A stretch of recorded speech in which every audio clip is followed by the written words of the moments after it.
the recording's in progress now. There we go. Hell yeah. Yeah. All right. This is the Broke Dicks podcast. We're joined today by Jesse and Chovan. So, fuck Say yeah, my name dude. again, son. Hang on. What was my name? Jason. Well, I didn't know if I wanted to go in and say your last name or anything like that. So I'm like, oh yeah, fucking yeah. I even wonder if you could still pronounce my last name. I can do it. Make Corkle. I've practiced. All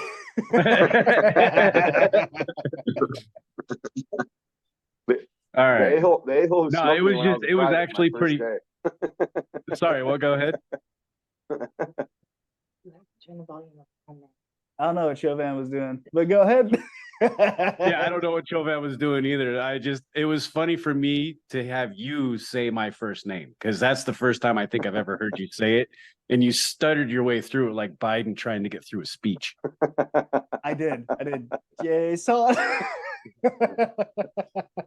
Dude, I have a problem with saying some people's first names, and it's just fucking me. I'm just fucking weird. Like, yeah, I'm all right, Thomas. Yeah, Tomas. Hey, I fit most overhead storage. Dude, you have no idea. It's like my favorite hobby ever since I left Iraq because we would get those boogers that would just go all the way up into your sinus. You fucking pull that thing out. I'd stick it on a wall and make a little date. In fact, actually, there was a dismount from a different vehicle one time that jumped up. McGorkle's like, look, third ACR. No, he saw all the dates. He just saw all the dates on the side of my fucking fan box on the side of my turret. And he was like, Are these your kills? And I was like, nah, man, those are the boogers that I fucking crowned. He jumped out of there so fast. Yeah, You gotta mark your damn territory, man. Hey, you had to do something. Shit. Yeah. I was the platoon sergeant's gunner. Well, I don't care like who it was. Everybody hated like subbing for somebody else's vehicle because it's like, no, that's not my vehicle, that's not my shit. And it's all fucked up. I'm like, nah, it's not mine. The aura of the vehicle was wrong. That whole training rotation where we all had to do different jobs and shit. And yeah. really, no, seriously. I don't want to be with you. No, seriously. Like the whole aura of the vehicle was off. Like you'd show up and you'd be like a little 4-year-old. Mom said you had to take me or I'm telling. Especially when Johnson was my gunner. Oh, Johnson. He wasn't that bad of a gunner, was he? He made a good dismount. Remember that day? He got the pipe bomb hit the edge of the turret, and he almost got killed that day. Oh fuck! That wasn't a pipe. Oh, it was a pipe bomb. Yeah. Yeah, the pipe bomb hit the edge of the turret. Yeah. It fucking blew up the side of the fucking Humvee. That must have God, been I didn't even remember that until just now. Yeah. That must have been that was when we first started doing the whole QRF and the rotations. Kind of switch over thing. Oh yeah. Yeah, no, I do remember that. Yeah. That was cool. So what was your first coming out of the plane and fucking coming off the tarmac and everything like that, fucking first experience going over? You've already been over there before, so that was your second experience. What was your first experience? Who are you talking to, me or Chovan? To Jason. Oh, okay. To Jason. I'll get my shit together. So you want to know what it was like for me to get off the plane during my second deployment? No, your first deployment. Your second. You'd already been seasoned. You are seasoned warrior. So I want to know your first. Okay, so my first deployment, it was when like it was fresh. Yeah, it was scary shit, man. So like for me, when we left Germany, firstly we refuel and we hit Germany and we hit Ireland. I don't remember. It was Ireland and then Germany, I believe. Mm-hmm. Yeah. But once we actually landed in country and and the doors fucking opened up, you get hit with this insanely horrible smell of feces and like urine, but it's not like a normal urine. It's a urine that's been outside baking in a hot sun for a month and a half with fermented shit on top of it. And it just, when it fills your nostrils, you just you know that you're surrounded by feces and urine and Sulfur vomit. Springs.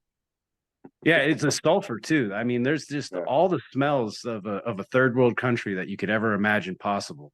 That brings it to light, honestly. Yeah, some of the first things that you start to sense when you're over there is like, in my experience, like, yeah, as soon as we hit some of the towns and you could smell that morning shit come on from the entire community, go off the irrigation ditches, fucking Well, it wasn't even irrigation ditches. What they would do is they would poop in a bedpan in the ground, and they would throw a bucket of water back down this little like pipe, and it would flush out into the street. Right. So in the I mean, morning, then you finally see the people, and you get to understand. I mean, you get to see that culture and that tribal ass culture, and then just cooking on the ground on hot rocks and tribal tattoos on their face and living in mud huts, and actually building their own houses with mud and straw and rock and those mud bricks are amazingly strong too. They are. Yeah, they are. Yeah, they are. Amazingly strong. So, okay, first experience, the shit piss aroma baking in the fucking sun. Well, and not just that, but like your internal fear. Like for me, I was fucking scared. I was scared because like my first deployment, you got to understand, like I was still in Colorado Springs, Colorado when I was stationed there with the 13 ACR. And during one of those training missions, shortly before we deployed, I was actually left behind on a training mission. Oh shit. So yeah. So if you guys could remember those like wooden shanty shack village things that they had us training in, they left me on a back corner of the building, and I didn't. So I was just paying attention to my sector, and the guy that was supposed to tap me on the shoulder to say we were leaving never tapped me. He just took off.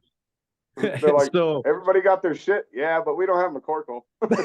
Yeah, and actually, they had to explain that during the after action review to the captain. That was the guy that was actually running the course. Just happened to be there during this one exercise, and I had to stand there like an idiot and say, "I was left behind, and nobody told me why." And then they had to explain it. So when I went for my first deployment and landed, all I had was that in the back of my head. So it's pitch black. It's what people love to refer to as O Dark 30. And you get off this plane, you get this intense smell of I don't know if your audience could even relate this to when you go to pump a sewer out of the back of your house. But it's worse than that because it's been baking in the sun for umpteen days. Since day one of it exiting the human body, it's just been baking in the sun. I remember that smell. So anyway, they marched us like they let us have these like string of porta potties, and if you guys remember those porta potties, man, they were baking in the sun just as long as everything else was, and some of those things, like they had like pyramids of shit just coming out the top of those things because so many people were using them. They cleaned them, they said, every day, but I don't know. Anyway, they get us after you get the chance to smoke a cigarette, relieve yourself. You take a piss, take a shit, you smoke a cigarette, you get a little bit of water in your system because they hand out fresh water bottles. And then they put you on these buses, but the buses have all of their curtains drawn. You've got one person on the bus with 5 bullets, and then you've got a local national as a bus driver. And you're just in this convoy of buses with everybody that was on the plane. And you got a staff sergeant, in my case, that came onto the bus and gave the safety briefing.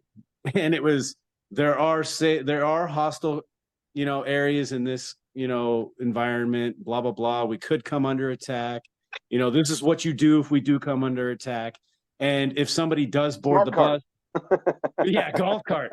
Yeah, no, if somebody does board the bus, the guy with the 5 bullets is your last resort. So, that guy. And then that guy would trade 3 of his bullets or trade you 3 bullets to give you a patch. Yeah, exactly. Something like that. I'll give you this patch for 5 bullets.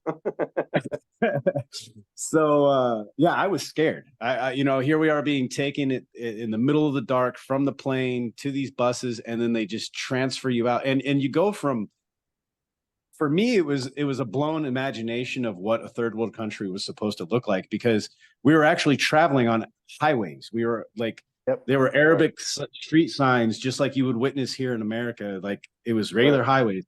And then the highways turned into dirt road. Yeah. At some point in time, we made a turn and it was a dirt road. And I'm like, oh, this is it. This is it. They fucking tricked our guy. He fucking went rogue. They're gonna fucking take us out in the middle of the desert. They're gonna fucking put a bolt in the back of my head. I'm gonna die. And this ain't gonna happen, because I had knives all over me. Like I had 5 knives. I had them staged all over my person in different various areas where I could kind of sort of have them more concealed. If I was to be taken hostage, I could have them concealed and still like maybe stick my way out of it or something. Right. That was where my mind was during my first deployment. And this is all an experience. Fear, though. Oh, I was scared out of my mind. What? So that's a real fear, though, because that shit happened, you know? Oh yeah. Well, we were briefed. So the commander, so you know how you're in Bayab, you're in Baghdad International Airport, but then you go to Kuwait and you're in what the Kuwait green zone is. Right. And you got to acclimate there for 30 or 60 days before you can even move out. Well, while we were there in the green zone, the commander that we had, I don't even remember what his name was, but he excused all of the NCOs. He said, all the NCOs leave the tent. And he kept all of us enlisted in there. And he basically had a prepared speech about collateral damage, acceptable loss of numbers during missions, and how he wouldn't be able to bring us all back alive. Life expectancy, all that good stuff. Yeah, exactly. So this is my first deployment. And you got to imagine, I've already been left behind one time in training. My mind is going apeshit crazy wild, because I've only been with this unit for right around 6-7 months. We've got a real good idea of what we're all capable of doing. And I'm still trying to not be the new guy, because I'm the brand new guy to the unit. So the FNG. Oh, dude, I was the FNG. And so anyway, yeah, the green zone that I'm talking about in Kuwait was where the buses ended up taking us from. So when we got off the plane, the buses took us out into the middle of the desert somewhere to this base where we were all at, American forces. And you have no idea how happy I was to see the gate guards, because I was like, fuck yes, Americans. I'm not going to die. I'm not going to be on Al Jazeera TV with a bullet in the back of my brain. But I was also thinking that I wasn't going to go quietly. I was like thinking maybe I'll wait till the camera does get pointed at me, and that way they'll see just how hard Americans can go down fighting. Dude, all kinds of crazy scenarios were going through my head. Right. I feel that, brother. Hell yeah. So many scenarios in that initial standpoint of actually rolling into something that you imagined but didn't really come to life until you finally got there. Yeah. Exactly. Yeah. And when you get there, you know, you get your briefings and you get your announcements and you get your things that you're told. And for us, they were giving us live mission, like not live mission briefings, but the mission would happen. And then they would pass out the after action reviews. So we were reading all the mission reports for what was happening. Yeah, exactly. Well, yeah, I'm sorry, guys. I didn't realize I was talking to veterans here. No, it's cool, man. Because so a lot of people are probably, you know, besides us, you know, bastards that are gonna watch this shit. I'm sure a lot of people that have not been in the military are gonna watch it. So. Well, hopefully, I mean, that's the idea, right? That's the idea, is bring awareness to all the shit we've been through. It gives them a little more than that 10% than they actually see stuff. Right. Yeah. Hell yeah. So my experience for like when it hit me, so like I remember like somebody saying there was like a row of caskets when we left, and I look over and I can barely see the outline of them, but it didn't hit me until daybreak when I could actually start to see.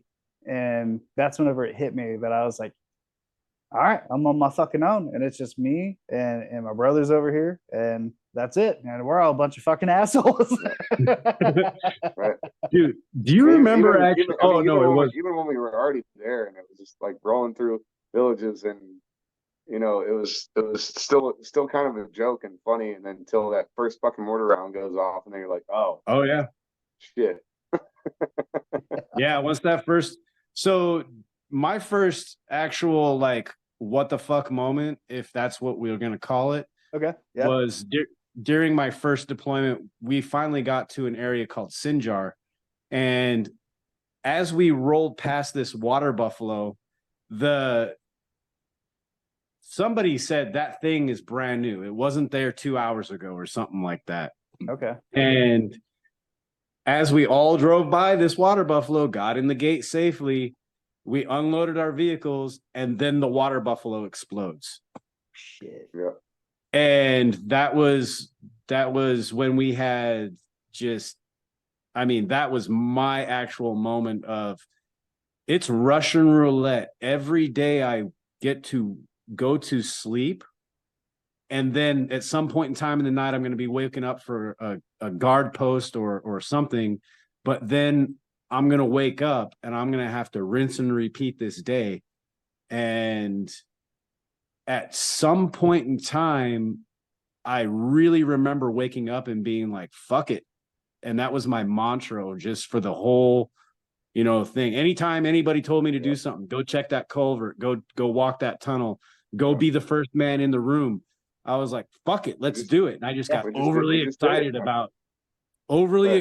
overly motivated to just be the first one in and just be like, yeah, fuck it, let's go. Right. Right. Yeah.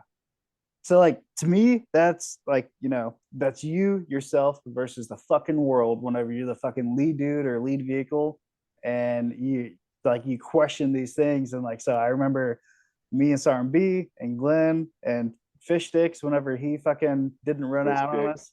Yeah. Like in it would be we'd look at each other, and as soon as we were about to pass it, we'd all go boom. Yeah. And then we look at each other and be like, yeah. Yeah, that was like SSKT, man. We were, I mean, when we had those groups, it was just like almost unreal, because we finally did over 200 combat missions at the time, and now we're making these groups, these SSKT groups, and we're going in at night and going into these villages, and it's that's I don't know, it's just that sense that you're like, all right, let's just fucking do it. Yeah, Let's jump over this wall, let's kick this fucking door in, let's flashbang the shit out of this house, and let's get it done. Oh yeah, dude. It does. It becomes a moment where you just get overly excited and overly amped and just really, really ready to do it. And like you mentioned flashbanging the shit out of houses, man. I remember one mission. Yeah, we got flashbang. The goddamn spoon got hung up on my pinky of my glove and flipped right back into my face. And when it went off, I just laid straight on the ground, and everybody ran over the top of me, and I was the last person holding the door down. We're all like, ah! Yeah, I was trying to even see. I was just fucking rubbing my goddamn hands like this. I was like, I can't see. And I was like, ping, ping, yeah. Like, and so I remember, so when we were at Fort Apache, and like we like, it was, I don't know if it was the first night raid that we did or if it was like the second, but I remember we're all stacked up outside of the stone wall, and like, so the goal was Johnson was gonna toss the flashbang over the fucking wall, and then as soon as it went off, Sergeant Pisky I was gonna jump on his shoulders because I'm a short motherfucker. And, yeah, that was the second one. I get up on his shoulders, and I sling my rifle over, and it comes right back down and smacks him right in the fucking face. And he's like, "We're gonna fucking hit you," and I'm like, "Just fucking throw me over the wall." I remember you saying Just that. throw me over. I'll land on my head. It's like, so we just got flashbanged by Johnson, and then going over the wall. So I got hooked on the other side of that wall. There was a metal bar, and my fucking Kevlar vest, and I was just like, and this little kid came over, and I remember grabbing him. I was like, "Oh, look, the fucking door!" But yeah, dude, like, I was just like, it seemed like what Murphy's Law happened that night, like one thing after another after another. Dude, I remember the one when we were in Ashura, and Mike was doorman. So he goes, he couldn't get this door open because there was rebar in there, like 12-inch rebar, double rebar through this door into the wall. They know how to He secure their kicks shit, it, man. kicks it again, doesn't get in, so he goes all the way to the back of this yard, just comes charging forward and drop kicks this fucking door, and it flies open, and he lost his glasses. We all fucking step all over him, crush his glasses into the floor.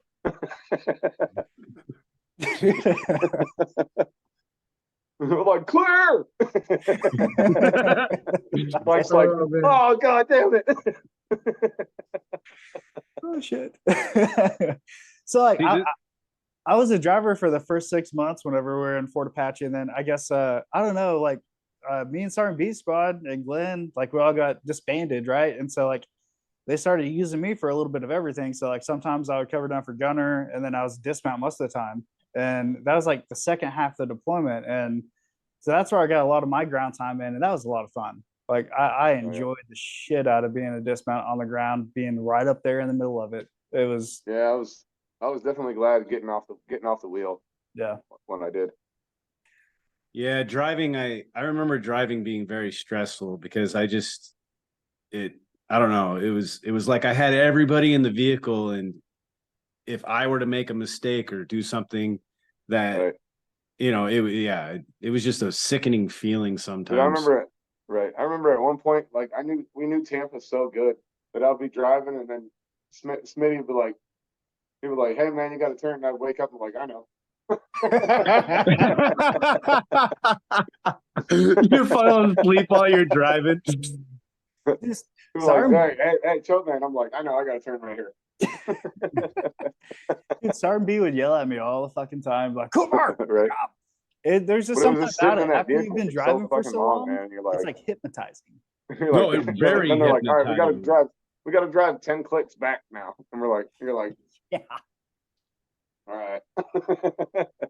No, it's very, very hypnotizing, actually. Oh yeah, for sure. Especially when you did it with nods. When you were doing it with MVGs on, that green and black look, that just Mm-hmm. Yep. Oh yeah. So one of the things I was gonna do is let's do y'all want to watch the Apache Blue Platoon video? Yeah. Sure. Sure. And we can pause it and kind of like comment and see like, okay, when was that time? Whenever, blah blah. Yeah, let's do it.